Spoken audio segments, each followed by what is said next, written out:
The fault, dear Brutus, is not in our stars, but in ourselves. Good night, and good luck. Good night and good luck. That was CBS News legend Edward R. Murrow signing off from an episode of See It Now during the McCarthy era. The scene is depicted in George Clooney's new Broadway play. It's called Good Night and Good Luck. The Broadway show comes 2 decades after he directed, co-wrote, and starred as a news producer, Fred Friendly, in the movie of the same name. This time, however, George Clooney is taking on the role of Edward R. Murrow. The play depicts the conflict between the journalist and Senator Joseph McCarthy that played out on CBS back in 1954. So in our road to the Tonys, George Clooney dropped by our studio last week. We were glad to see him, to talk with us about his Broadway debut. This is our conversation. Hey, George Clooney. Hello, Gayle. How are you? I'm What good. have you been doing? You haven't been updated? No, I haven't been doing much, but let's talk about you. Okay. Because I was there opening night. Yeah. The minute you stood before the microphone, the place just erupted and exploded because everybody was so glad to see you. I want to know what that was like for you opening night, making your Broadway debut, what that felt like. Were you nervous in that moment? You had been practicing and rehearsing, so I know you know the material. Mm-hmm. But on the opening night, what was that like for you, you veteran and 2-time sexy man in the universe? That's right. Well, not with this hair. That's over. We'll talk about that later. Oh, my God. What was that like? It's nerve-wracking, as you could imagine. It's been 40 years since I've done a play. Yeah. So I've spoken a lot in front of big crowds, and so that's okay. I was pretty prepared for that. But, you know, there is a huge responsibility with these words because they're Edward R. Murrow's words. There's a lot of people in that audience who know those speeches by heart.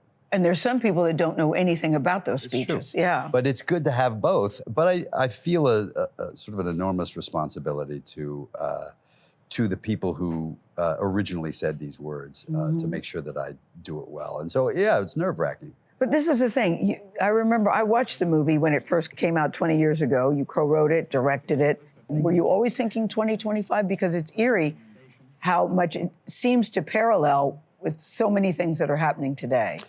Well, I think, unfortunately, Gayle, I think that it's always going to parallel whatever's happening today. I think that this would have, if we did it with Jefferson and Adams, I think it would have still held true because it's about speaking truth to power.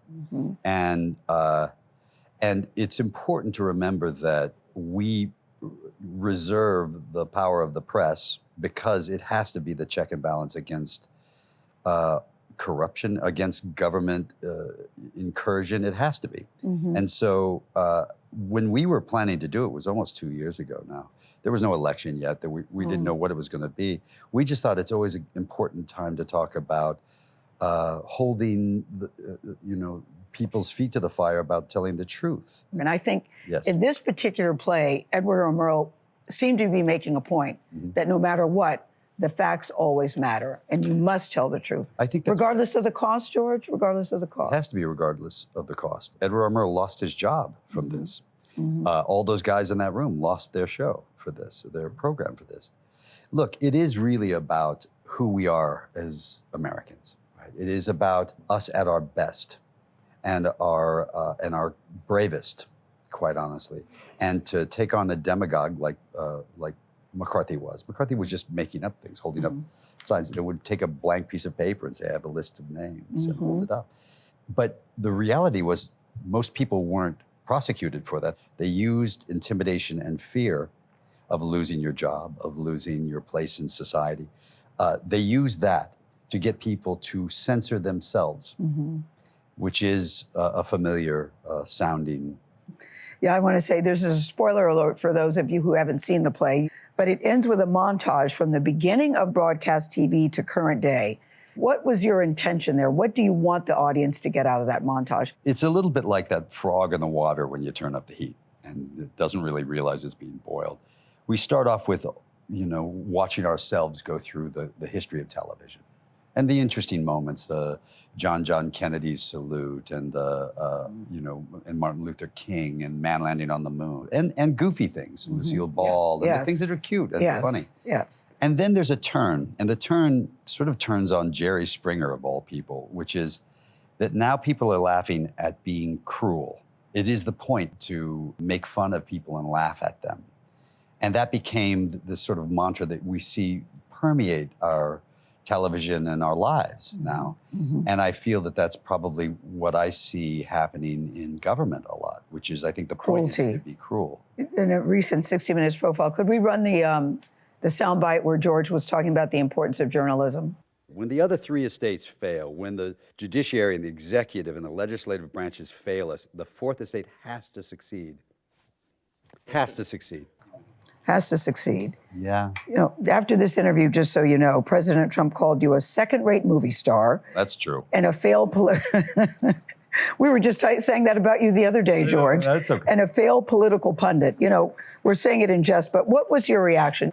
I don't care. I mean, I've known Donald Trump for a long time. You know, my job is not to please, you know, the President of the United States. My job is to try to tell the truth when I can and when I have the opportunity. And look, I'm well aware of the idea that that people will not like that. There will be people that criticize that, and there's certainly people. You know, Elon Musk is, you know, weighed in every once in a while. That's their right to do it, and it's my right to say the other side. I have to take a moment looking at you with the dark hair. I know it's not good. I didn't say it wasn't good. Oh, it's not good. But it's jarring to me. I wonder what it's like for you when you get up in the morning and you look.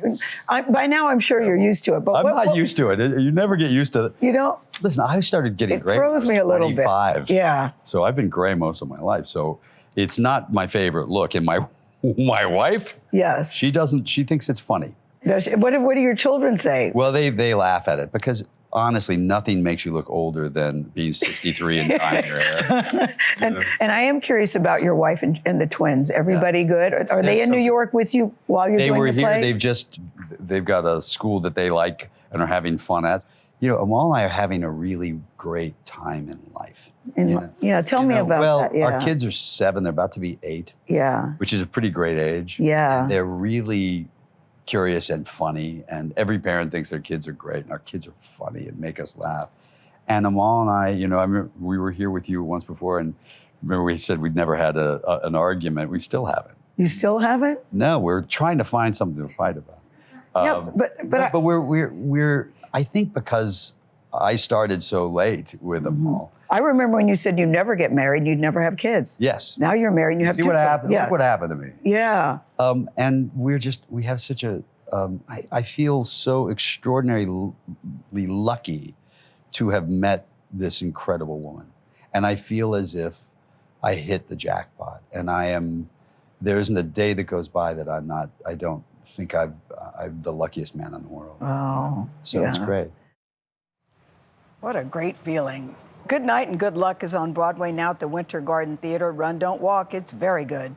Tony nominees come out May 1st, and the 78th Annual Tony Awards will air Sunday, June 8th, right here on CBS, and stream on Paramount+. Something tells me we're going to hear George's name called that morning of the nominations. But it's interesting, you know, with his children, I don't know about your kids, but Mike grew up in a news household because his dad was a newsman too. So he always watched the news growing up. Do your kids watch the news? They watch the news. They think I do a chat. They say, you chat on TV. You're going to go chat tomorrow? That's all. I don't think they have a sense of the grandeur. You know, we do a lot of different things on this show. But what about your kids? Do they have any sense of it? Social media is where they find their news. Yeah, that's where they get everything. He said he hasn't really introduced his kids to the news yet because they're a little too young, and 7, I think, is probably right.